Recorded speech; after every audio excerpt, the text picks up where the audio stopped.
جنید بغدادی کہتے تھے کہ میں نے اخلاص ایک حجام سے سیکھا۔ ایک میرے استاد نے کہا کہ تمہارے بال بہت بڑھ گئے ہیں، اب کٹوا کے آنا۔ پیسے کوئی نہیں تھے پاس میں۔ حجام کی دکان کے سامنے پہنچے تو وہ ایک گاہک کے بال کاٹ رہا تھا۔ انہوں نے عرض کی، چچا اللہ کے نام پہ بال کاٹ دو گے؟ یہ سنتے ہی حجام نے گاہک کو سائڈ پر کیا اور کہنے لگا، پیسوں کے لیے تو روز کاٹتا ہوں، اللہ کے لیے آج کوئی آیا ہے۔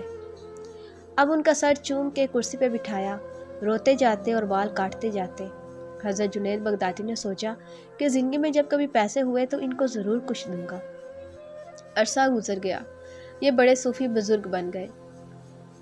ایک دن ملنے کے لیے گئے، واقعہ یاد دلایا اور کچھ رقم پیش کی تو حجام کہنے لگا، جنید تو اتنا بڑا صوفی ہو گیا، تجھے اتنا نہیں پتہ چلا کہ جو کام اللہ کے لیے کیا جائے اس کا بدلہ مخلوق سے نہیں لیتے۔